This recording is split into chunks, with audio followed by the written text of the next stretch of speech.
Às vezes é muito bom descobrir que estávamos errados sobre algo. Por exemplo, quando estamos convencidos de que o teste correu muito mal, mas ao recebermos a nota, de facto, conseguimos uma muito boa nota. Foi inesperado, mas é fixe, não é? Ou quando nós pensamos que estragamos a receita de algo, mas ao tirar o bolo do forno, de facto tem um muito bom aspecto e é delicioso. Que bom, que bom. Ou quando nós temos a certeza absoluta que aquele filme vai ser uma seca, não quero ver aquele filme, mas depois, ok, também somos obrigados a ver, vemos o filme e, uau, está mesmo fixe. É tipo um dos meus preferidos. Se calhar isso não acontece na vossa casa, mas acontece às vezes na nossa casa. Mas pronto, nós tivemos destes momentos esta semana, pois esta semana tivemos alguns familiares connosco a visitar-nos na casa Clark, ou seja, a minha irmã, a sua família, meu irmão, a sua esposa. Foi bastante giro, foi fixe. Mas é que eles nunca estiveram aqui em Portugal, então nós queríamos, obviamente, mostrar-lhes a beleza de Portugal e a beleza da cidade de Coimbra. Mas o problema, infelizmente, não é? Na semana anterior, sempre que eu via a previsão do tempo, era chuva, chuva e mais chuva, não é? Mais chuva. Então disse-lhes para trazerem casacos impermeáveis, disse-lhes que ia haver trovoadas, disse-lhes que íamos ter de passar o tempo todo em casa, disse-lhes que o tempo ia estar péssimo. Mas, de facto, eu estava errado. Estava errado. Elas chegaram no domingo à tarde e no domingo à tarde havia sol. Bastante sol. Foi surpreendente, foi mesmo fixe. Depois, ao longo da semana, sim, houve chuva, eu sei, houve chuva, segunda, terça, quarta-feira, chuva, mas a chuva era bastante intermitente.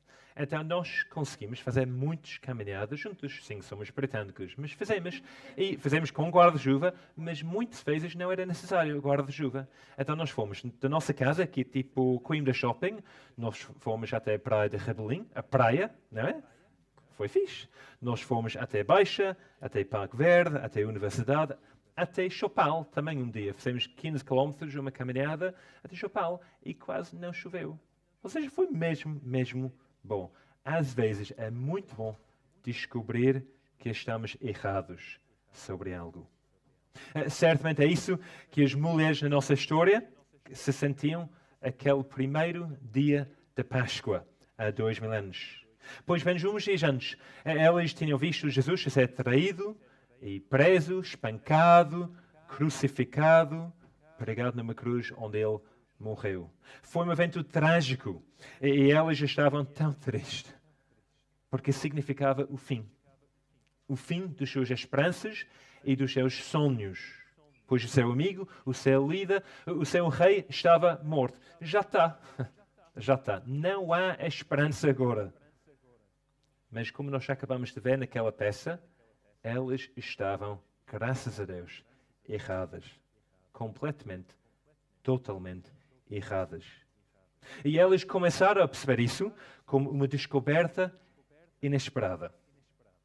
Bem, falando em descobertas inesperadas, eu trouxe uma coisa comigo. Não sei se vocês sabem o que é.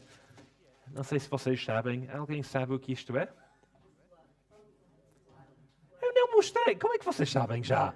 Mas muito bem, isso é 10 pontos. Mas pronto. Muito bem, chama-se folar de Páscoa, não é? Um folar. Pronto, aqui. E dentro... Que mão. Dentro... Obrigado, Daniel. Olha, não vou conseguir pregar porque já... Não. Obrigado. Dentro do folar há uma coisa escondida. Mais ou menos escondida, não é? Inesperada, porque o falar, eu pedi ChatGPT ontem, fiz uma pergunta ao ChatGPT, e ChatGPT disse que isso não é um bolo, é pão. Isso é um tipo de pão. É? Segundo o ChatGPT é. Desculpa, David, mas ChatGPT não é. Disse isso. Então, é um pão. E normalmente não se encontra este tipo de coisa dentro do pão. Mas há o quê dentro disso? Um ovo. Não sei se é para vocês, mas na nossa casa, para algumas pessoas, é o preferido do falar. Não sei se alguém gosta daquele ovo dentro do falar. Mãos no ar se tu gostas. Ok. Mãos no ar se tu queres. Alguém quer? Vamos levar? Vamos. Daniel, queres? Podes vir cá. Podes pegar. Ele não tem alergias? Não sei, de facto, não sei como abrir isso. Olha, tu sabes como. Homens velhos que não sabem nada. Onde está o botão para tocar? Ah, ok, não é automático, afinal. Pode tirar o ovo. Podes tirar e comer. Tira. E pode deixar... Abre e depois ele pode comer? Ok, abre.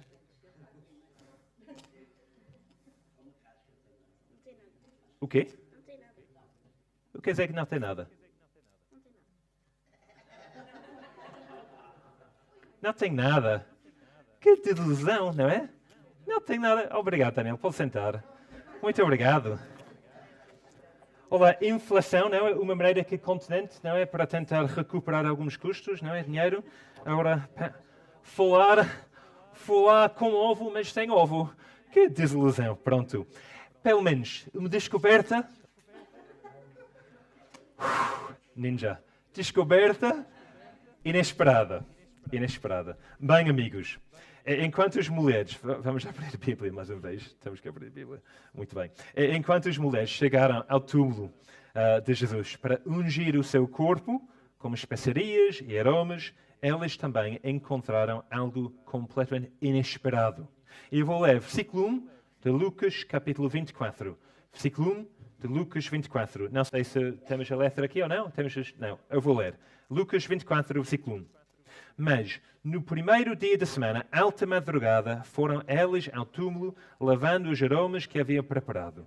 E encontraram a pedra removida do sepulcro.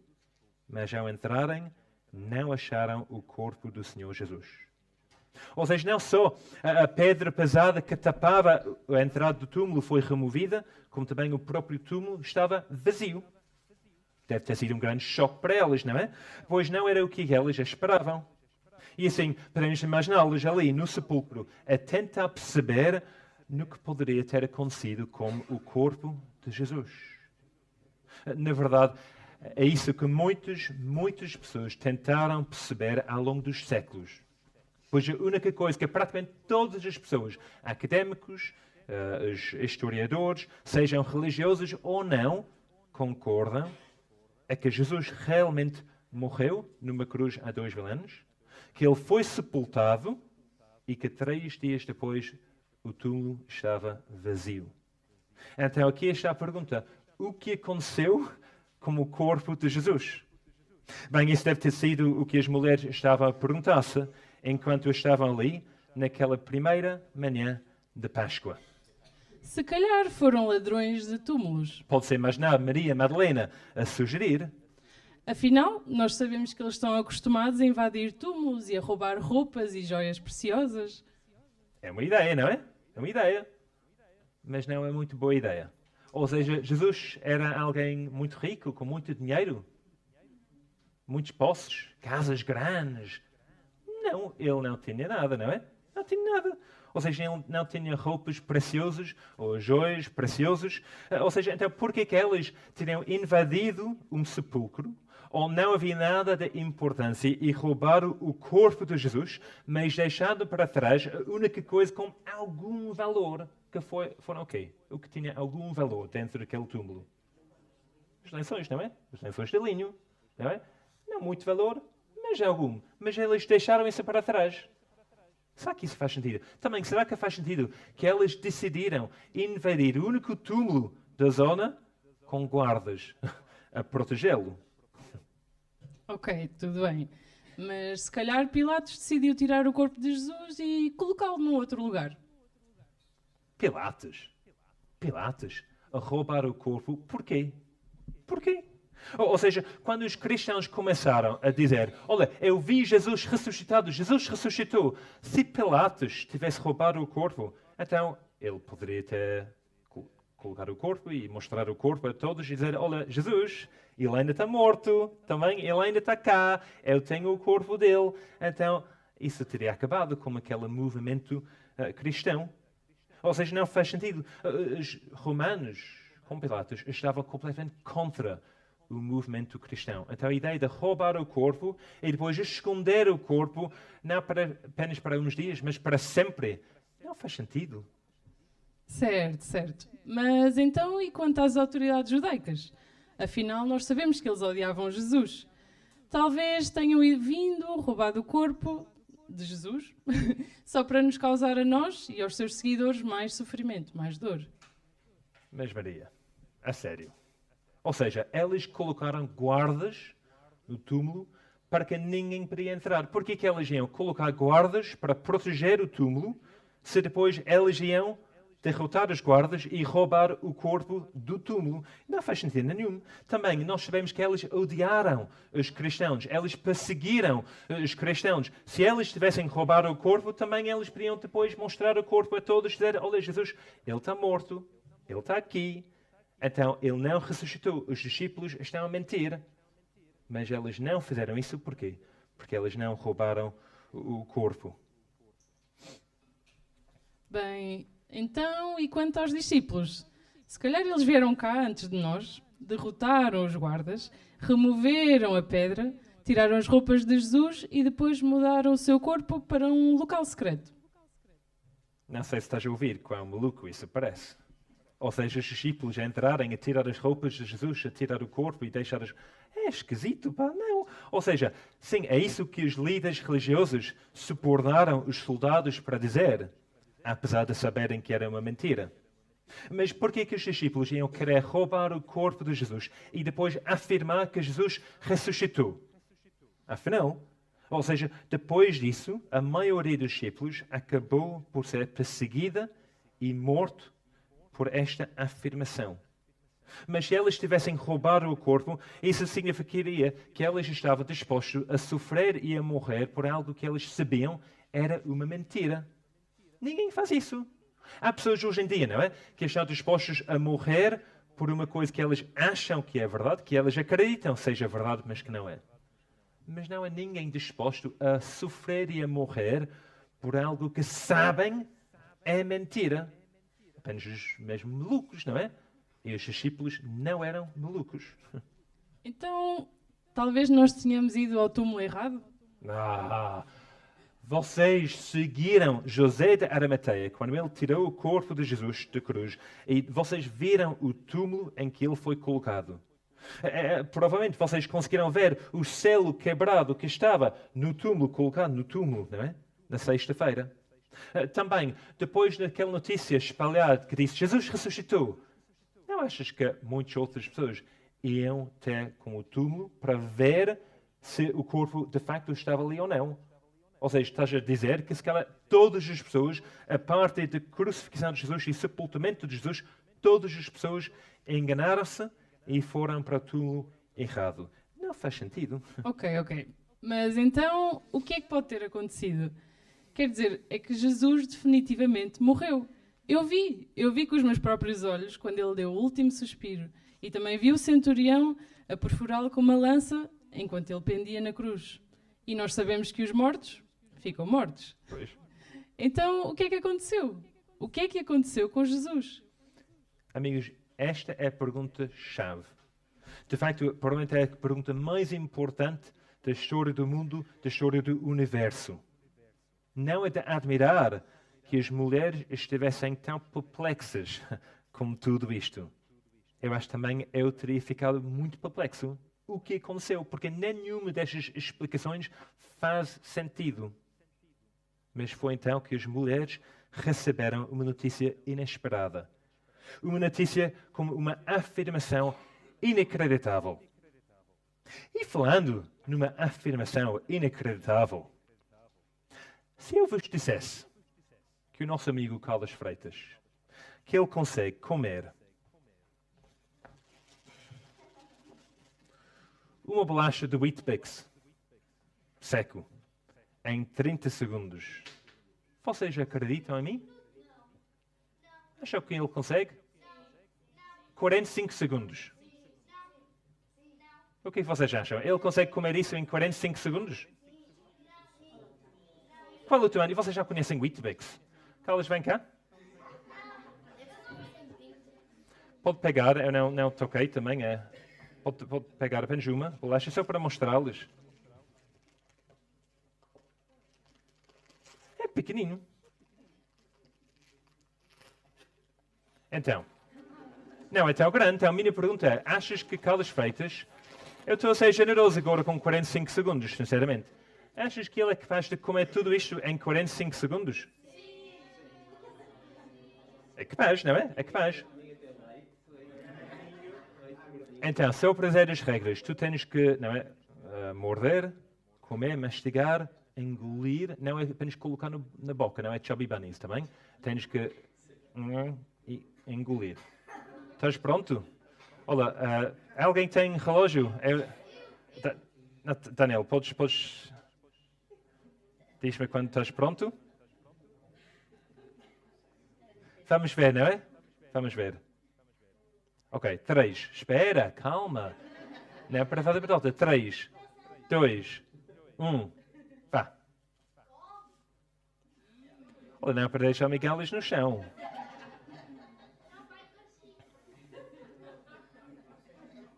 Carlos, he's the best, he is better than the rest. Go, Carlos. Rápido, a ideia é tentar fazer. Quantos? Vá. Vá lá. Sim. Olha, os teus filhos estão a ver também. Aquele orgulho que os filhos têm. Vamos lá. Tu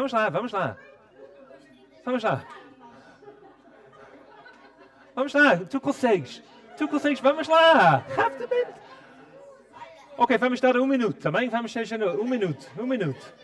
Vamos lá. Mais, vamos. 50 segundos.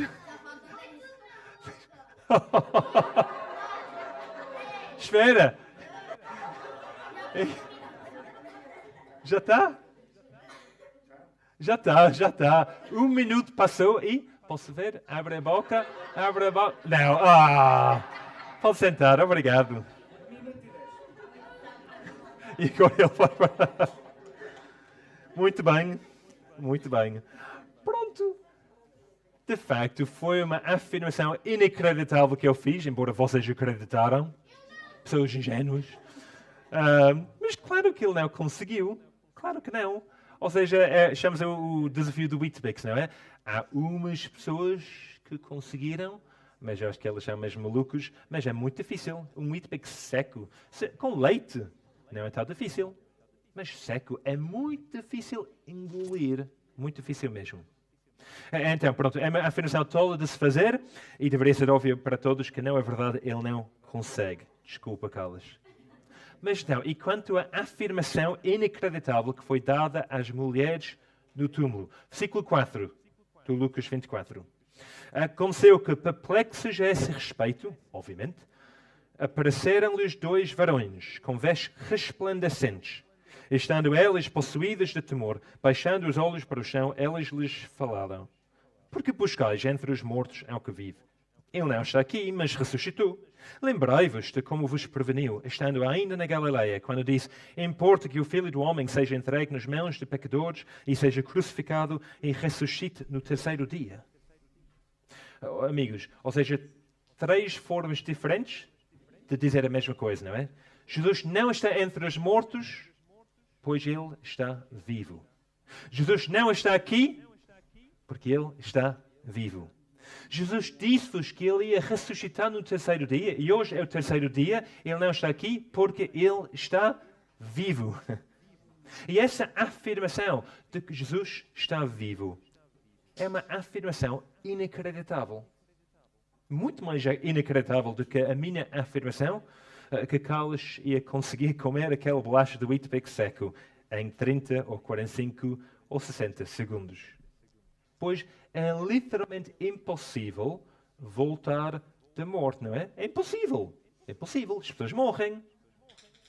Mas os anjos dizem que é verdade, que Jesus está vivo.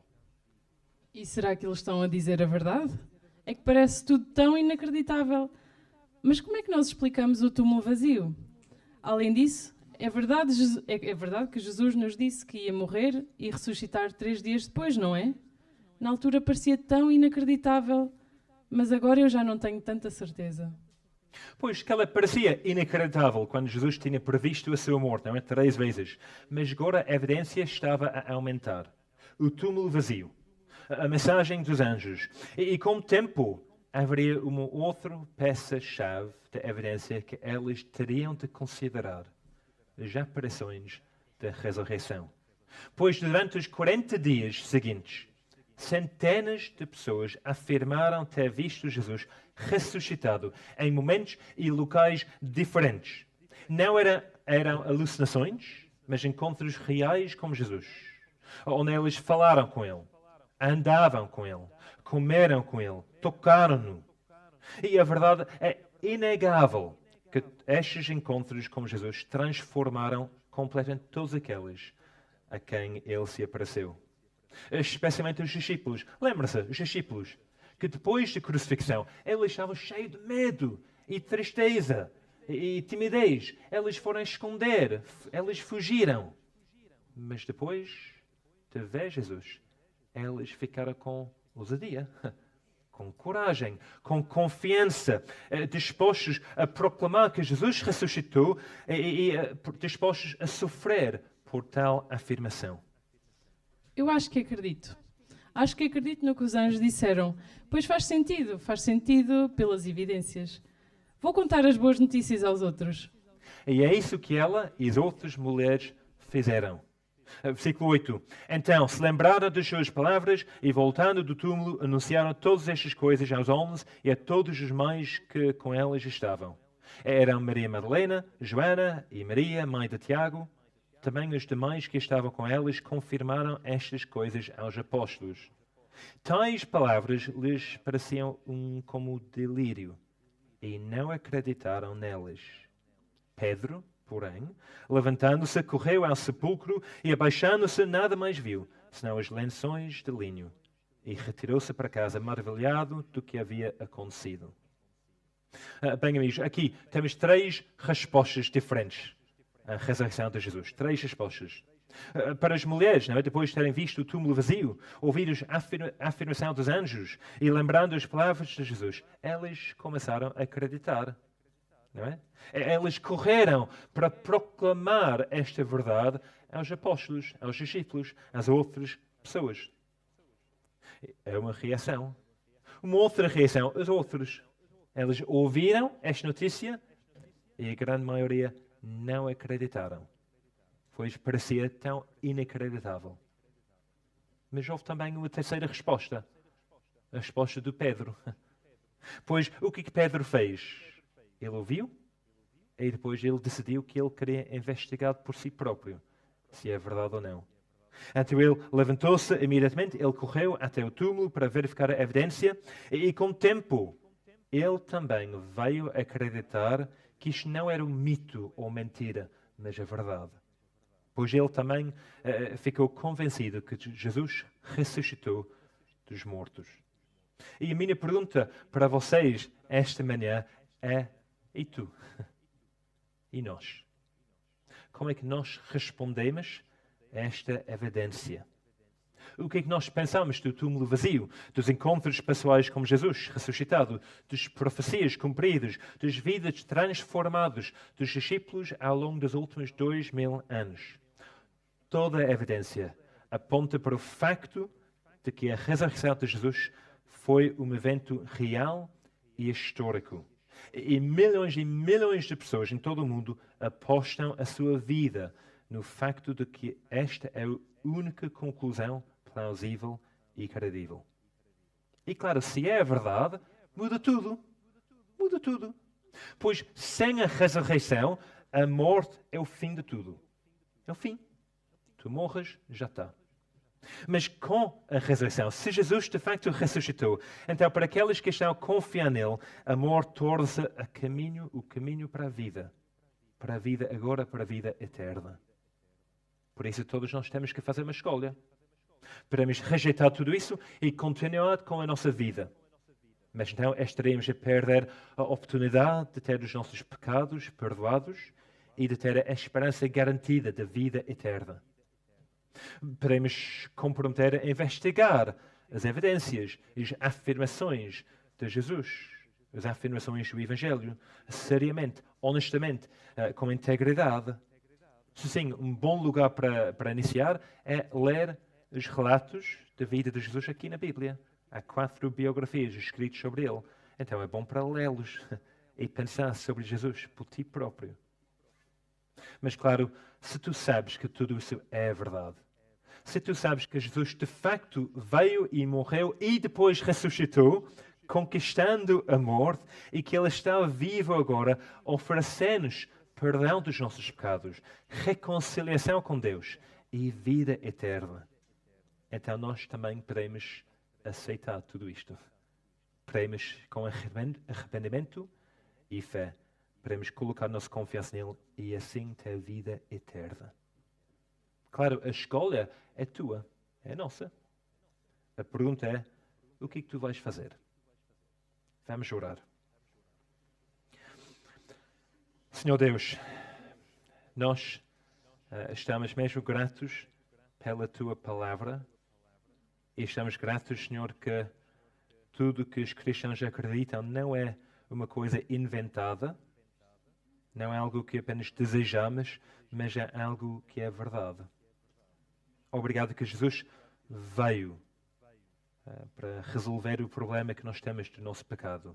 Que Ele veio por causa do seu grande amor. Que Ele foi para a cruz e morreu em nosso lugar. E depois Ele ressuscitou e Ele está vivo. Senhor, obrigado que isso não é apenas um sonho, um desejo que temos, mas é real. Ele está vivo. E é por isso que temos a esperança. Senhor, obrigado. Senhor, nós queremos mais uma vez, ou se calhar pela primeira vez, queremos colocar a nossa confiança nele. Queremos aceitá-lo como o nosso Senhor e Salvador. Queremos receber a oferta de salvação que apenas Ele é capaz de nos oferecer. Queremos dizer sim, eu pertenço a Cristo. Eu confio em Cristo. E assim ter a certeza absoluta de vida agora e vida eterna. Obrigado, Senhor, por aquele primeiro dia de Páscoa. Obrigado pela esperança que os cristãos têm agora. Que nós possamos lembrar disto e viver isto, Senhor, com alegria hoje, ao longo da semana, ao longo das nossas vidas. Nós pedimos e oramos em nome de Jesus. Amém.